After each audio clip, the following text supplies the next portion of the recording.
Di Aceh, pemasangan alat peraga kampanye atau APK di pohon bahkan menggunakan paku untuk menempelkan APK di pohon masih banyak ditemui di sepanjang jalan Medan Banda Aceh.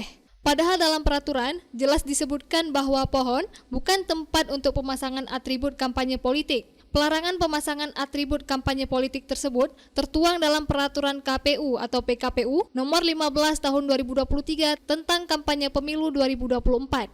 Seperti halnya di Lok Sumawe, masih banyak ditemui di beberapa lokasi APK caleg dipasang di pohon menggunakan paku. Ada juga yang mensiasatinya dengan diikat menggunakan kawat, contohnya seperti di sepanjang Jalan Pase, Kota Lok Sumawe.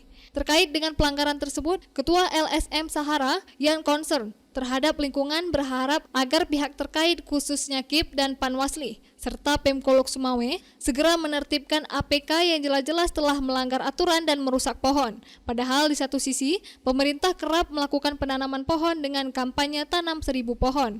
Pertama, kami harapan kepada penyelenggara pemilu tentunya ada KIP atau KPU juga Bawaslu agar melakukan tindakan atau kebijakan seperlunya untuk masalah caleg ataupun tim ses yang memaku pohon ya dengan memasang spanduk.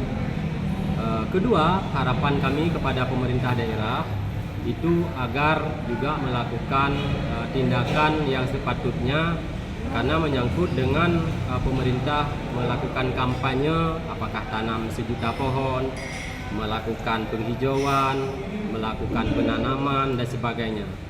Mana mungkin ya di satu sisi pemerintah menggalakkan penghijauan tapi di sisi yang lain tidak menghargai pohon ya. Jangan dianggap ini sepele. Jangan dianggap sepele, karena ini menyangkut tentang sikap kita juga, sikap kita nanti sebagai wakil rakyat. Dari Lok Sumawe, Denny Muhtadi melaporkan untuk Puja TV Aceh.